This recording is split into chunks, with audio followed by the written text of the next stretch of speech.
The Winds of Winter, Sample Chapter, Victarion. The noble lady was a tub of a ship, as fat and wallowing as the noble ladies of the Greenlands. Her holds were huge, and Victarion packed them with armed men. With her would sail the other, lesser prizes that the Iron Fleet had taken on its long voyage to Slaver's Bay, a lubberly assortment of cogs, great cogs, carracks, and trading galleys salted here and there with fishing boats. It was a fleet both fat and feeble, promising much in the way of wool and wines and other trade goods, and little in the way of danger. Victarion gave the command of it to Wolf One Ear. "The slavers may shiver when they spy your sails rising from the sea," he told him. "But once they see you plain, they will laugh at their fears. Traders and fishers, that's all you are. Any man can see that. Let them get close as they like, but keep your men hidden below decks until you are ready. Then close and board them. Free the slaves and feed the slavers to the sea, but take the ships. We will have need of every hull to carry us back home." "Home?" Wolf grinned. "The men'll like the sound of that, Lord Captain. The ships first, then we break these Yunkishmen. Aye." The Iron Victory was lashed alongside the noble lady, the two ships bound tight with chains and grappling hooks, a ladder stretched between them. The great cog was much larger than the warship and sat higher in the water. All along the gunwales the faces of the Ironborn peered down, watching as Victarion clapped Wolf One Ear on the shoulder and sent him clambering up the ladder. The sea was smooth and still, the sky bright with stars. Wolf ordered the ladder drawn up, the chains cast off. The warship and the cog parted ways. In the distance, the rest of Victarion's famed fleet was raising sail. A ragged cheer went up from the crew of the Iron Victory, and was answered in kind by the men of the noble lady. Victarion had given Wolf his best fighters. He envied them. They would be the first to strike a blow, the first to see that look of fear in the foeman's eyes. As he stood at the prow of the Iron Victory, watching One Ear's merchant ships vanish one by one into the west, the faces of the first foes he'd ever slain came back to Victarion Greyjoy. He thought of his first ship, of his first woman. A restlessness was in him, a hunger for the dawn and the things this day would bring. "Death or glory, I will drink my fill of both today." The sea-stone chair should have been his when Balin died, but his brother Euron had stolen it from him, just as he had stolen his wife many years before. He stole her, and he soiled her, but he left it for me to slay her. All that was done and gone now, though. Victarion would have his due at last. I have the horn, and soon I will have the woman. A woman lovelier than the wife he made me kill. "Captain!"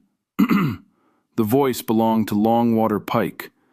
"The oarsmen await your pleasure, 3 of 'em, and strong ones. Send them to my cabin. I want the priest as well." The oarsmen were all big.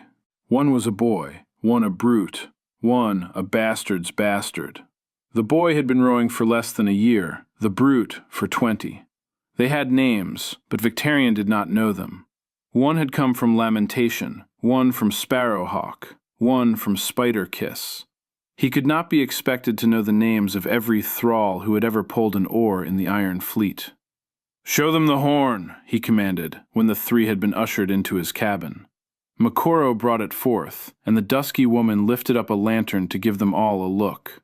In the shifting lantern light, the hellhorn seemed to writhe and turn in the priest's hands, like a serpent fighting to escape. Makoro was a man of monstrous size, big-bellied, broad-shouldered, towering, but even in his grasp, the horn looked huge. "My brother found this thing on Valyria," Victarion told the thralls. "Think how big the dragon must have been to bear 2 of these upon his head. Bigger than Vagar or Meraxes, bigger than Balerion the Black Dread." He took the horn from Makoro and ran his palm along its curves. "At the Kingsmoot on Old Wick, one of Euron's mutes blew upon this horn. Some of you will remember. It was not a sound that any man who heard it will ever forget. "They say he died," the boy said, "him who blew the horn." Aye, the horn was smoking after. The mute had blisters on his lips, and the bird inked across his chest was bleeding. He died the next day. When they cut him open, his lungs were black. "The horn is cursed," said the bastard's bastard. "A dragon's horn from Valyria," said Victarion. "Aye, it's cursed. I never said it wasn't." He brushed his hand across one of the red gold bands, and the ancient glyph seemed to sing beneath his fingertips. For half a heartbeat, he wanted nothing so much as to sound the horn himself. "Euron was a fool to give me this. It is a precious thing, and powerful. With this I'll win the sea stone chair, and then the Iron Throne. With this, I'll win the world." Claghorn blew the horn thrice and died for it.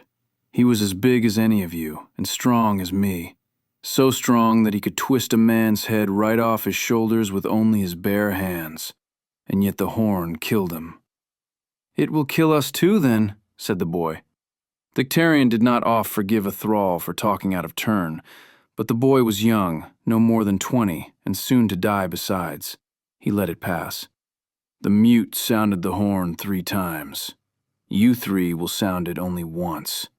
Might be you'll die, might be you won't. All men die.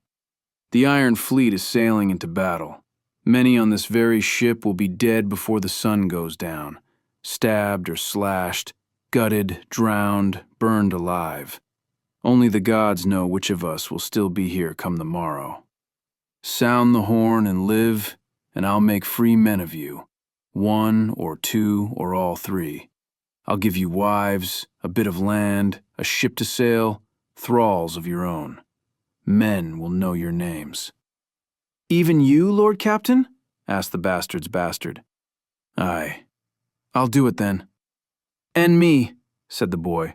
The brute crossed his arms and nodded. If it made the 3 feel braver to believe they had a choice, let them cling to that. Victarion cared little what they believed. They were only thralls. "You will sail with me on Iron Victory," he told them. "But you will not join the battle. Boy, you're the youngest. You'll sound the horn first. When the time comes, you will blow it long and loud. They say you are strong.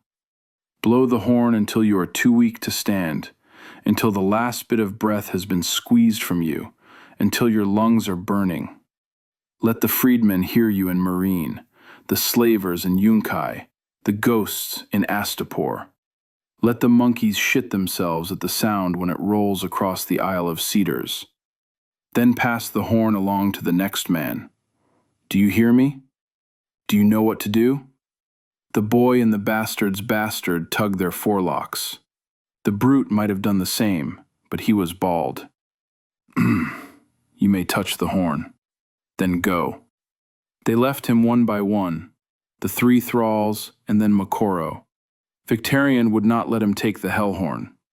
"I will keep it here with me until it is needed." "As you command. Would you have me bleed you?" Victarion seized the dusky woman by the wrist and pulled her to him. "She will do it. Go pray to your red god, light your fire, and tell me what you see." Moqorro's dark eyes seemed to shine. "I see dragons."